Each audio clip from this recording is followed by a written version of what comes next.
자, 오늘 하나님의 일은 하나님의 방법으로 라는 말씀의 제목으로 오늘 5월의 첫 주일 어린이 주일이지만 주의 말씀을 함께 이어가도록 하겠습니다. 우리 첫째 볼 말씀은 욕망에 빠진 인간의 모습에 대해 살펴보려고 합니다. 성경은 우리를 향해서 엄중히 경고하시고 계십니다. 야고보서 1장에 보시면 욕심이 잉태한 즉 무엇을 낳고 죄를 낳고 죄가 장성하니까 무엇을 낳게 되어 사망을 낳게 되더라. 자, 이러한 성경의 엄중한 경고에도 불구하고 죄로 인해 타락한 우리 인간의 욕망이라는 것은 끝이 없는 것 같습니다. 아담과 하와가 가졌던 그들의 욕망이 무엇이었죠? 하나님과 같아지고자 했던 그들의 욕망. 결국 그들의 그릇된 욕망은 모든 인류로 하여금 죄에 빠지게 만들고 말았지요. 또한 여러분, 이 인간의 욕망은 바벨탑 사건에서 절정을 이루게 됩니다. 자기들 스스로 탑을 높이 쌓아 올려 하나님과 같아지려고 하는 인간의 그릇된 욕망, 그 욕망이 지금도요 수많은 마철로를 만들고 있잖아요. 인간의 기술이 끝까지 하늘에 닿고자 하는 인간의 욕망. 여러분, 그 욕망은 다양하게 표출되는 것 같습니다. 가장 근저에 있는 첫 번째 욕망은 성적인 욕망인 것 같습니다. 여러분, 아담과 하와가 타락한 직후에 그들이 보였던 반응 기억하시나요? 그들이 하나님 앞에 범죄했을 때 그들의 삶에 드러나 보인 첫 번째 반응은요, 결국 죄로 인해 그들이 발견했던 드러난 성적인 치부를 가르는 일이었습니다. 그래서 나뭇잎을 꺾어서 그들의 수치를 가른 일로부터 그들의 죄의 증상이 첫 번째 나타났었잖아요. 수많은 우리 사회에 이 범죄의 배경을 가만히 살펴보면 많은 경우 인간의 내면 속에 숨겨져 있는 성적인 그 욕망이 원인일 때가 참 많은 것 같습니다.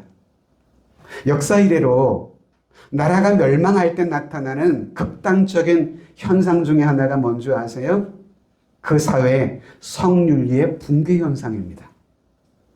나라가 망할 때 나타나는 극단적인 현상이 그 사회의 윤리의 질서가 붕괴되는 거예요. 특별히 성윤리, 성범죄가 극성을 부리게 되는 것입니다. 그래서 많은 역사가들이 로마의 멸망의 원인을 무엇으로 뽑죠?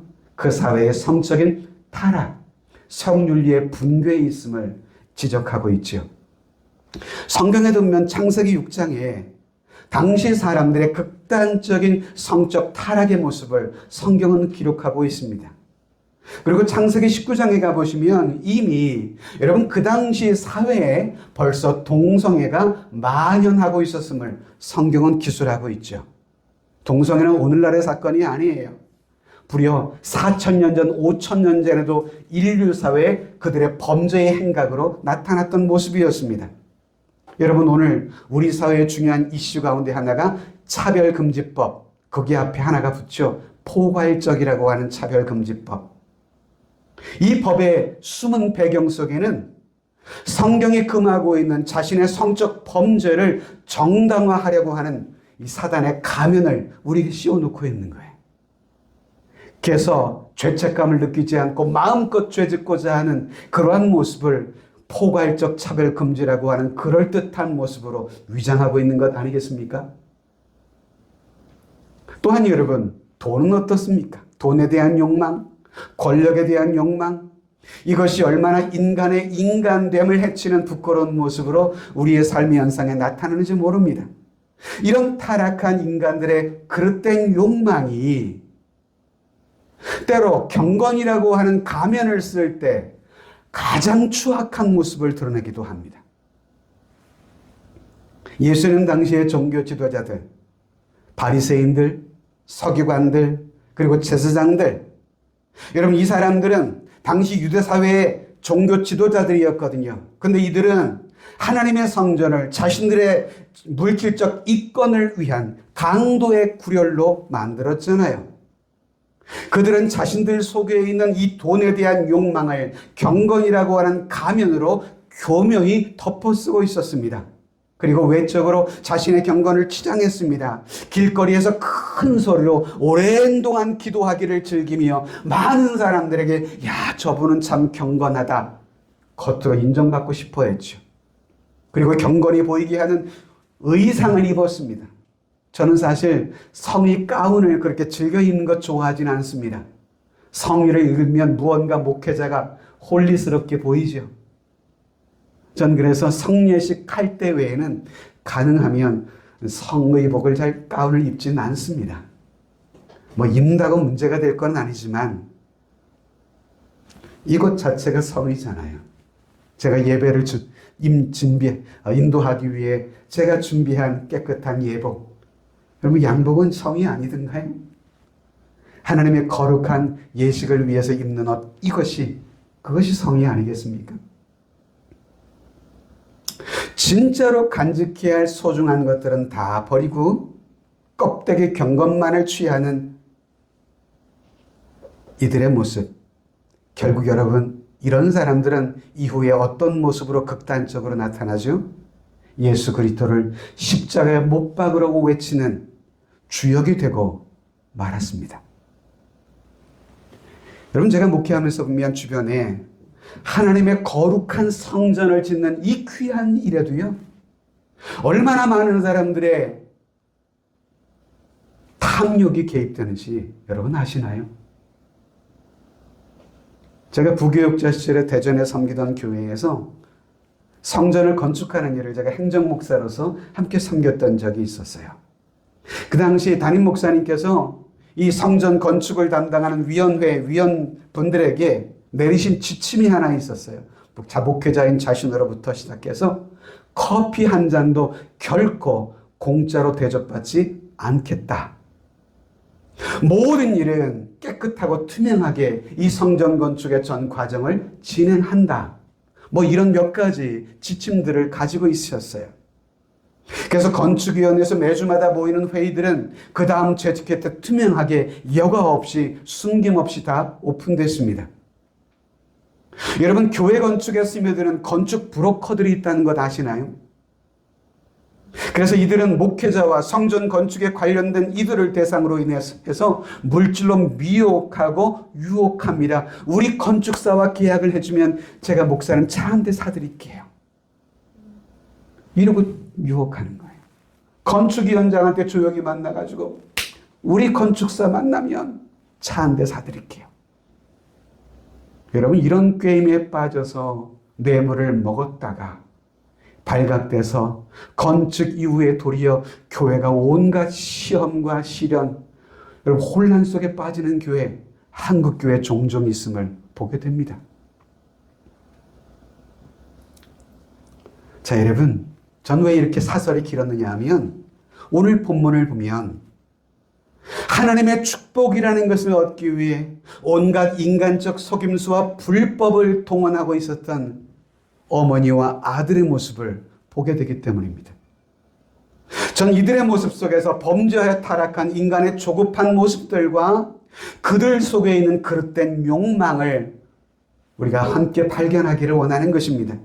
또한 하나님이 축복하시는 축복에 개입하려고 하는 인간의 헛된 욕망이 어떻게 그들의 남은 인생을 만들어가는지, 그것에 우리가 주목해 보면서 오늘 내게 주시는 하나님의 말씀을 받고자 하는 것입니다.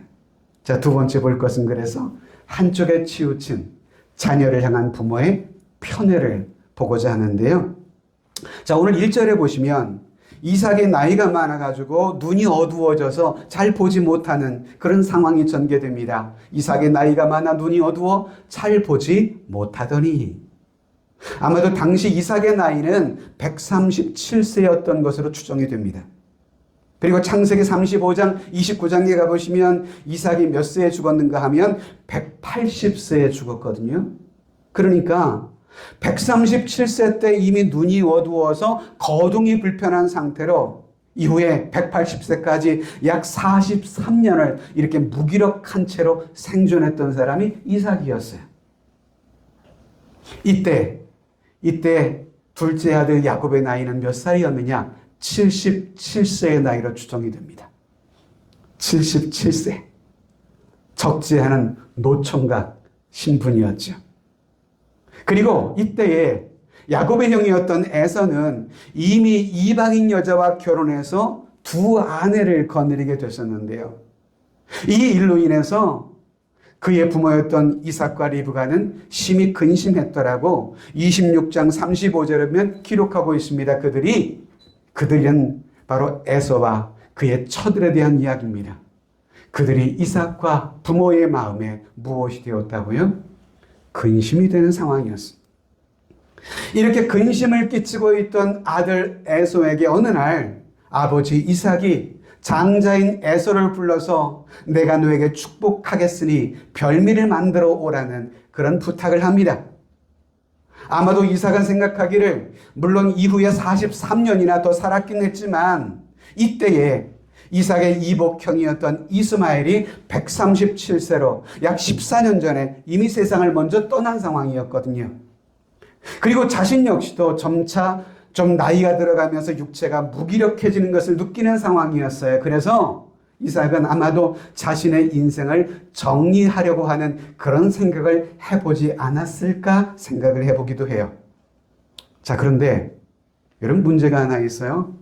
이삭이 창세기 25장 23절의 말씀을 기억하고 있었는가 하는 점입니다. 여러분 창세기 25장 23절은 이삭과 리브가가 쌍둥이를 잉태할 때에 하나님께서 그 부부에게 주신 말씀이거든요. 여호와께서 그에게 이르시되 두 국민이 내게 태중에 있구나. 두 민족이 내 복중에서부터 나누리라. 이 족속이 저 족속보다 강하겠고 큰 자가 어린 자를 섬기리라 하셨더라. 쌍둥이 잉태한 이삭과 리브가에게 하나님이 예언으로 주신 말씀이셨어요. 다시 말하면 이 말씀 속에 가만히면 둘째가 큰 자가 될 것이라고 하는 이 예언의 말씀이었던 것 같은데요. 그런데 이 사실을 오늘 에서를 축복하고자 했던 아버지 이삭은 까먹은 걸까요? 이 질문이 남잖아요. 저는 잊지는 않았을 것이라고 생각합니다. 어떻게 이것을 잊을 수가 있겠습니까? 그렇다면 이삭의 나이가 많아서 이제 치매가 걸려서 잃어버린 걸까요? 그래서 잊은 것일까요? 전 그럴 수도 없다고 생각합니다. 왜? 이렇게 여러분 장자를 축복하는 이 축복은 너무도 중차대한 주제였기 때문입니다. 이것은 쉽게 다룰 수 없는 그런 상황이었거든요. 그렇다면 이 아버지 이삭은 하나님께서 야곱이 큰 자가 될 것이라고 하는 이 말씀을 고의로 거역을 하는 그런 상황인 걸까? 그렇게 보기도 어려운 것이 무엇보다 이삭의 일생을 보면 그렇게 강 큰 사람은 못 돼요. 되게 마음이 여린 사람이에요. 아마도 제가 추측하기는 이삭은 늘 자신이 즐겨 먹는 별미를 정성스럽게 그동안 해주고 있었던 큰아들이 너무 편했을 것입니다. 그리고 좋았을 것이라고 생각이 돼요. 그래서 어떻든 그 장자인 아들 에서에게 좋은 것을 주고 싶은 아버지의 마음이었을 가능성이 큽니다. 그래서 자신의 에서에게 비록 축복을 빌더라도 하나님이 전에 약속하신 하나님의 주권적인 차자를 향한 이 선택에 방해는 받지 않을 것이라 이렇게 쉽게 생각했을 가능성이 있지 않을까. 어쨌든 본문에 보면 아버지 이삭은요, 첫째가 사냥해준 짐승으로 해주는 육식을 많이 즐겼던 것으로 보여지고 있습니다. 자, 여러분, 이 당시에는요, 경건한 부모가 죽기 전에 자녀를 위해서 축복하는 것은 일종의 한 가정의 관례와 같은 것이었다라고 볼 수 있습니다. 그래서 특별히 아브라함이나 이삭과 같은 족장들에게 있어서 이 자녀를 향해서 마지막 하는 이 축복된 메시지는 예언적 성격을 띠고 있기도 했거든요. 그래서 여러분 믿음의 족장들은 죽기 전에 성령의 기도를 받아서 그들의 장래의 운명을 예시해주는 예언적인 말씀을 자녀들에게 해주기도 했습니다. 이후에 야곱도요 12 아들들에게 이런 예언적인 성격의 메시지를 했잖아요. 제가 오늘 설교 말미에 야곱의 축복이라는 그 예언의 메시지를 가지고 함께 찬양을 마지막으로 하려고 하는데요. 어쨌든 이런 상황이었어요. 자, 이런 면에서 이 이삭이 에서를 축복하려고 하는 것은 다분히 야곱보다 에서를 더 편애하는 이삭의 마음이 나타난 그런 모습이 아닌가 하는 생각이 분명히 듭니다. 이것이 하나님의 뜻이 아니라는 것을 이삭 자신도 알면서도 그냥 모르는 척 치부해버리려고 하는 심사가 아버지 이삭의 마음속에 숨어있지는 않았을까요? 자, 그런데 말입니다. 그런데 어찌 보면 이러한 아버지, 이러한 남편의 모습이 반대편에 서 있던 아내 리브가가 찾아야 했던 야곱의 극단적인 행동을 부추기게 만드는 원인을 제공할 수 있었다고 생각해요. 자, 아버지 이삭이 조용히 장자 에서를 불러 이렇게 당부한 이 얘기를 누가 듣습니까?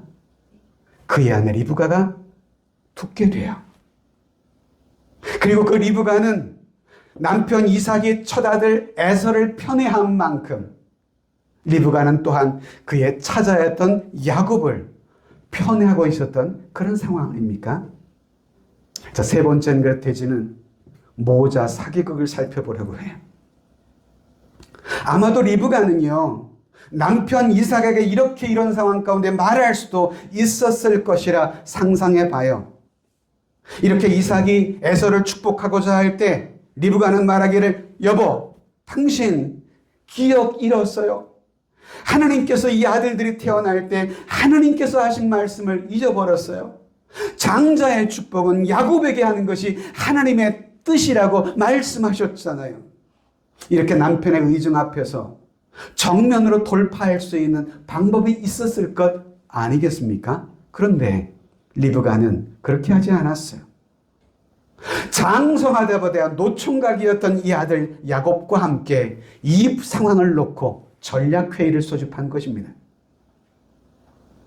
어떻게 하면 너의 아버지 이삭을 속여서 형이 받으려고 하는 이 장자의 축복을 가로챌까라고 하는 이 작전을 모자지간에 구상하기 시작한 거예요. 저는 이것이 이 가정의 불행의 시작이라고 생각합니다. 자, 여러분 생각해 보세요.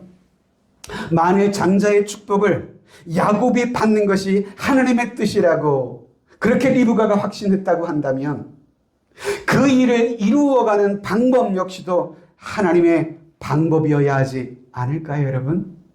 그것이 정상이잖아요. 그런데 문제는 오늘 이삭이요, 아직 죽을 상황이 된 것도 아니었잖아요. 108세에 죽었잖아요. 지금 137세잖아요. 아직 죽을 때가 되지 않은 상황임에도 불구하고 갑자기 큰아들 에서를 불러가지고 고기를 잡아오라고, 별미를 가져오라고 이렇게 요구를 하는 것입니다. 어쩌면 이것이 아내 리브가로 하여금 마음의 조급함을 불러일으키게 하는 원인이 되지 않았을까요? 자, 이에 모자 사기단의 계획은 이렇습니다. 우선 아내 리브가는요, 남편 이삭의 식성을 누구보다 잘 알고 있어요. 그래서 큰아들 에서가 준비한 별미도 무엇을 준비해야 할지를 이 어머니 리브가는 잘 알고 있는 사람이에요. 그래서 마치 에서가 별미를 준비한 것처럼 리브가가 대신 별미를 잘 준비해서, 그리고 야곱은 모친 리브가의 계획을 따라서 양털로 형의 피부처럼, 이 에서의 피부처럼 이렇게 가장을 하고, 마침 남편의 시력이 지금 안 좋다고 했잖아요. 그러니 아버지 이삭이 손을 이렇게 피부를 만질 때 마치 에서의 피부인 것처럼 속이기 위해서 그런 전략적 선택을 하고 있는 것입니다. 아마도 이 일을 계획하면서 리브가는 이것이야말로 하나님의 뜻을 이루는 최선의 방법이라고 생각했을 수 있습니다. 자, 여러분, 그런데 이런 상황 중에서 어머니와 작전을 짜고 있던 야곱은요, 나중에 아버지 이삭에게 가서 혹시 제가 아버지를 속인 것이 들통이 난다면 어떻게 되겠습니까? 두려워하고 있는 아들 야곱에게 리브가는 뭐라고 말하는 줄 아시나요? 읽진 않았지만 11절 이하를 봅시다. 야곱이 그 어머니 리브가에게 이르되 내 형 에서는 털이 많은 사람이요 나는 매끈매끈한 사람인즉 아버지께서 나를 만지실진데 내가 아버지의 눈에 속이는 자로 보일지라 복은 고사하고 저주를 받을까 하나이다. 그랬더니 리브가가 뭐라고 말하죠? 어머니가 이르되 내 아들아 너의 처주는 내게로 돌리리니 너는 내 말만 듣고 가서 가져가라. 그리고 동료까지 했어요. 분명히 전에 하나님께서 야곱을 장자로 세우시겠다고 잉태할 때 말씀하셨잖아요. 그런데 지금 갑자기 남편 이삭이 엉뚱한 일을 좀 꾸미고 있는 상황으로 전개되고 있어요. 자, 이런 상황 앞에서 리브가는 이렇게 생각하게 된다면 리브가는 자신의 행동에 대해서 남편이 저러니 내가 이럴 수밖에 없었다라고 하는 정당성을 주장할 수도 있을지 모르겠어요. 그래서 리브가는 큰 자가 작은 자를 섬기리라 라고 하는 하나님의 말씀이 이루어지도록 하게 하기 위해 아들 야곱과 함께 남편 그리고 아이의 아버지 이삭을 속여서 아버지의 예언적인 축복을 가로차는 방법을 모자지간에 선택하고 말았던 거예요. 그리고 후에 모자지간에 함께 계획한 대로 야곱은 엄마가 준비한 음식을 들고 아버지 이삭에게 찾아갑니다. 근데 빨리 준비해 왔기 때문에 아버지 이삭은요, 이렇게 빠르게 준비한 것에 약간 놀랐는지 예기치 못한 질문을 야곱에게 던집니다. 그때 야곱은 뭐라고 대답하는지 아시나요? 20절 보니까요, 야곱은 아버지의 질문 앞에서 하나님을 기만하는 거짓말까지 서슴지 않습니다. 같이 한번 읽어보실래요? 시작. 이삭이 그의 아들에게 이르되 내 아들아 내가 어떻게 이같이 속히 살았느냐. 그가 이르되 아버지 하나님 여호와께서 나로 순조롭게 만나게 하셨음이니라. 어떻게 이처럼 빨리 잡아왔느냐 라고 하는 이삭의 질문에 야곱이 뭐라고 대답을 했어요? 여호와께서 나로 순조롭게 만나게 하셔서 이렇게 빠르게 가져올 수 있었다라고 말합니다. 자신의 목적을 이루기 위해서 누구의 이름까지 끌어들이고 있어요 지금?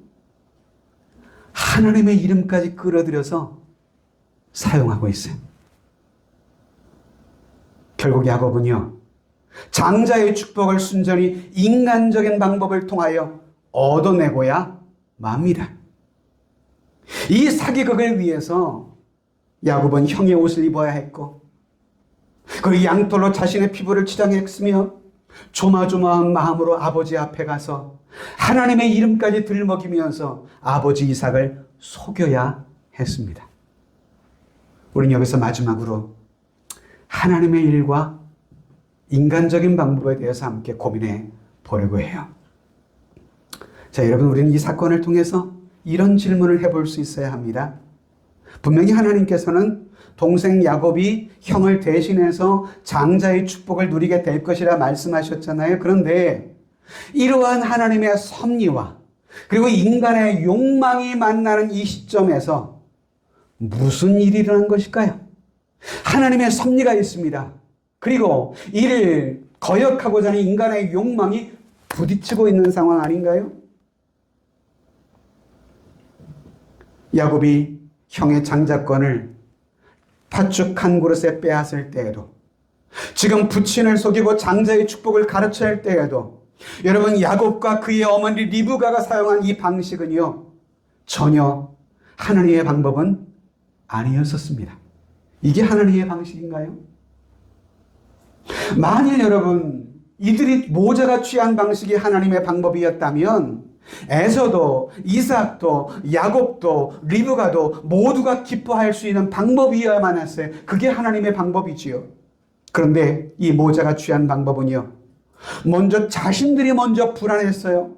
심지어 하나님까지 동원해서 거짓말을 해야만 했어요.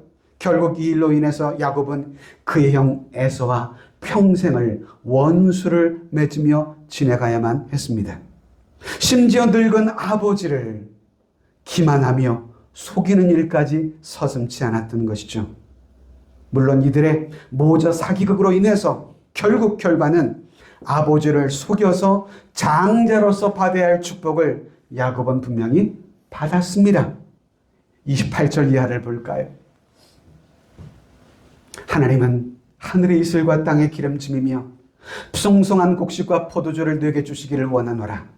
만민이 너를 섬기고 열국이 네게 굴복하리니 네가 형제들의 주가 되고 내 어머니의 아들들이 네게 굴복하며 너를 저주하는 자는 저주를 받고 너를 축복하는 자는 축복을 받기를 원하노라. 이게 아버지 이삭이 야곱을 축복한 축복의 내용입니다. 그러나 여러분 기억할 것은 여기 아버지 이삭이 축복한 이 축복은 이 기도를 받는 사람이 야곱이 아닌 누구인 줄 알고 축복한 거예요? 에서인 줄 알고 분명히 축복한 거예요. 어떤 사람은 결과론적으로 이야기합니다. 결국 결과적으로 하나님의 약속은 이루어지지 않았습니까? 그러면 됐지요 라고 말할 수 있어요.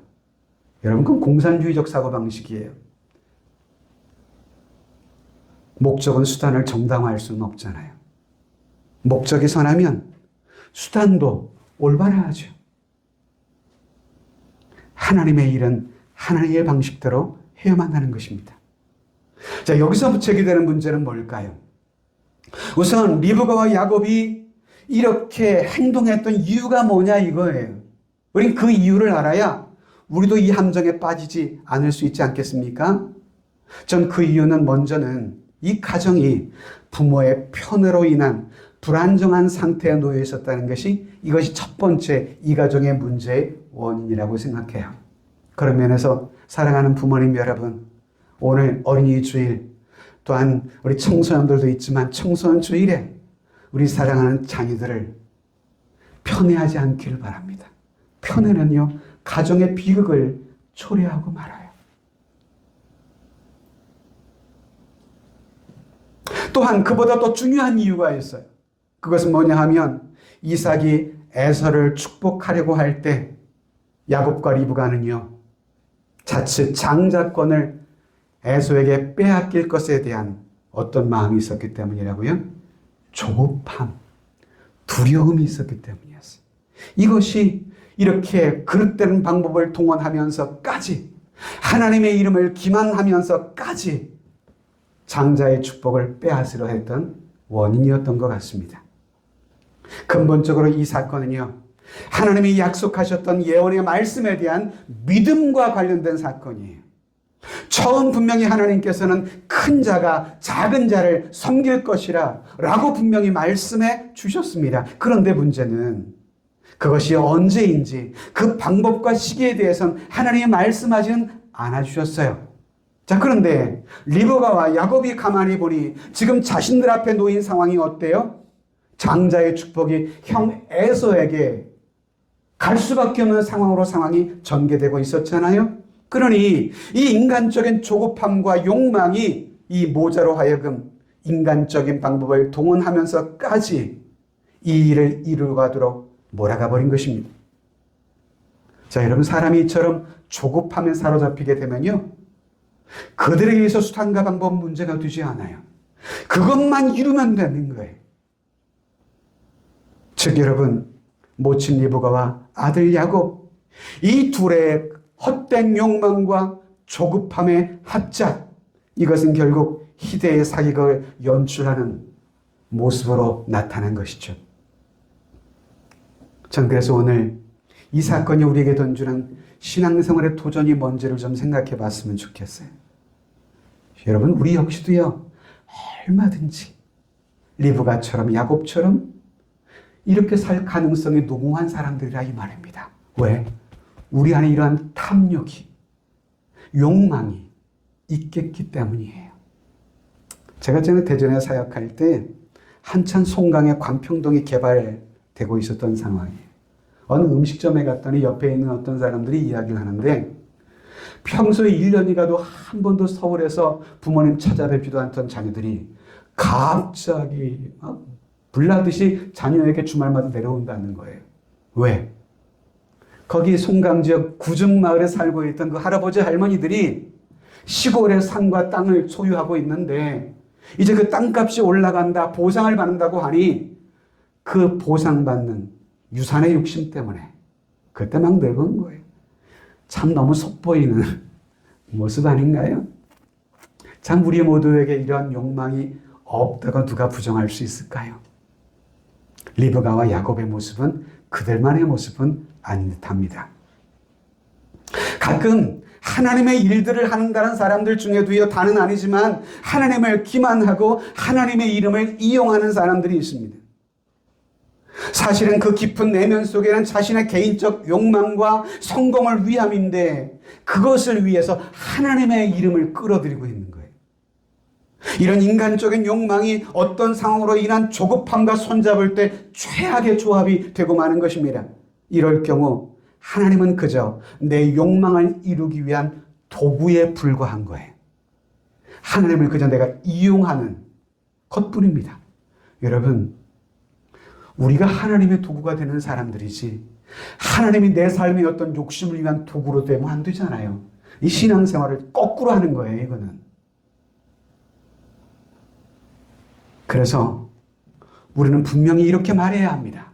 그 다음 자막을 보시면 하나님의 일은 하나님의 방법대로 하나님의 시간에 이루어져야만 한다는 것입니다.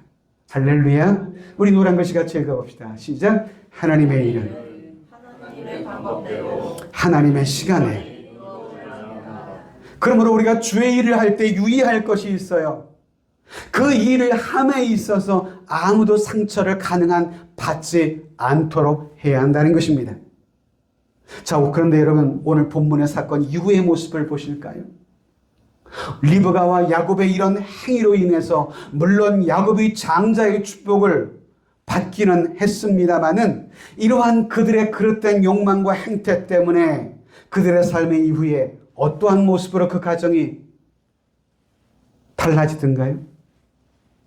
결국 그처럼 야곱을 사랑했던 어머니 리브가는 그 일로 인해서 이후 사랑하는 아들을 거의 죽을 때가 돼서야 리브가는 야곱을 만나게 할 수 있어요. 그리고 이후 야곱은 객지에서 20년 이상을 생고생을 하며 이후에 고향을 떠나 집을 떠나 살게 돼요. 형 에서와의 관계는 야곱이 어떻게 될까요? 에서는 이것에 대한 분노를 품고 자기 동생 야곱을 살해하고자 하는 살해 의도를 보이자 어머니 리브가가 집에서 자신의 소위 라반에게 피신시켜 보냈잖아요. 그 이후로 어머니 리브가는 죽을 때가 돼서야 아들을 볼 수가 있어요. 이게 무슨 행복입니까?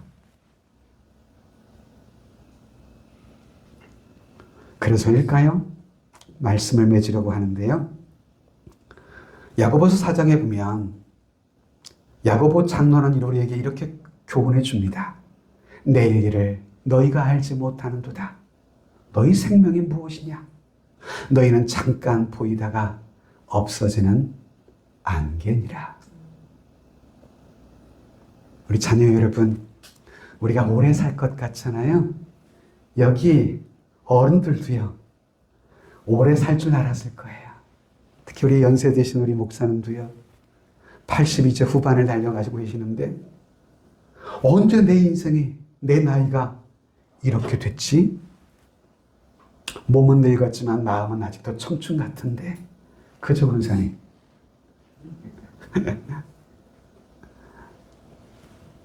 그렇잖아요, 권사님? 어느새 벌써 이것저것 몸이 쑤시는 데가 있고 불편한 데가 있고. 그건 뭐 저도 예외가 아닌 듯 합니다. 참 우리 인생은 짧아요.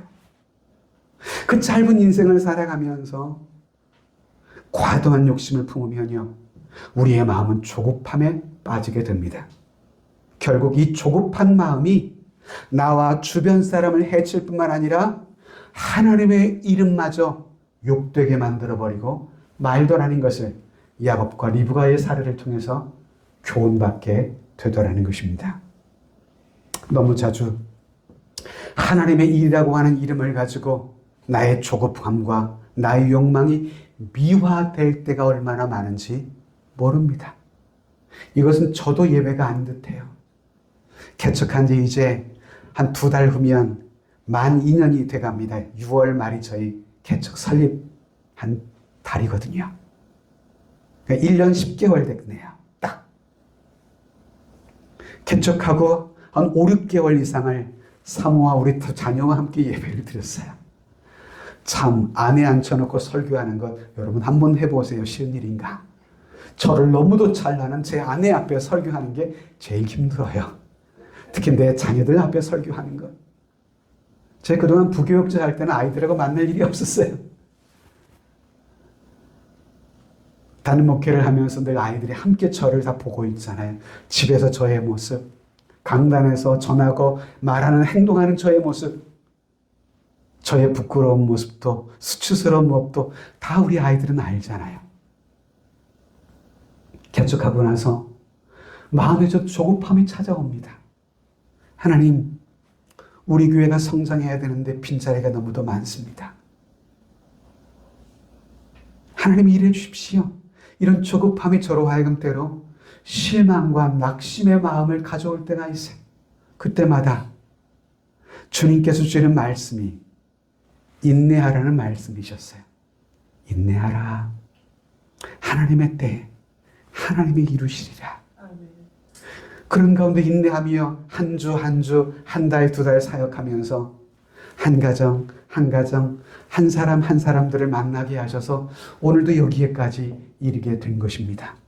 전 여러분 오신 것들이 여러분들이 선택해서 오신 것 같아도요, 저는 믿습니다. 저의 기도에 하나님의 응답 주신 것임을. 아멘이세요? 하나님이 인도하신 것임을 저는 믿어요. 최선을 다해 주어진 삶을 살아가되 조급하게 욕심을 내지 않는 삶, 어쩌면 그것이 이 땅을 살아가야 할 성도의 삶에 훈련해야 할 요체가 아닐까 싶습니다. 말씀을 맺습니다.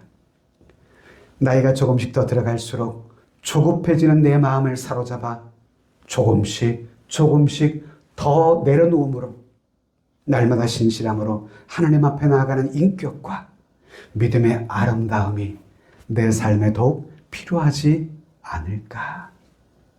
오늘은 어린이 주일입니다. 자녀를 많이 축복하는 시간이 됐으면 좋겠어요. 우리 자녀를 편애하지 않는 부모로서 우리 자녀들이 서로 시기하며 질투하지, 물론 자라가며 조금씩은 있겠죠. 그런 거 아예 없는 아이가 어디 있겠습니까마는 시기와 질투는 할 수 있지만 시기와 질투 속에 빠져 그의 인생에 매몰되진 않았으면 좋겠다는 거예요. 그리고 부모가 그런 가운데 균형을 잘 잡아주고 나는 누구만을 아낀다는 그런 의식이 오해되지 않도록 해야만 하지 않을까요? 하나님이 나를 공평히 여기셨듯 우리 자녀들을 공평히 여기며 사랑으로 축복하는 삶, 그것이 부모된 저희들에게 바라는 하나님의 바람 아니실까 싶고요. 그래서 오늘 이 찬양하시면서 야곱의 축복이라는 찬양이에요. 야곱이 12아들을 축복하는 메시지가 다 들어가 있습니다. 우리 박수치면서 때로는 손을 우리 자녀를 향해 펼치고 축복하면서 우리 함께 야곱의 축복 함께 찬양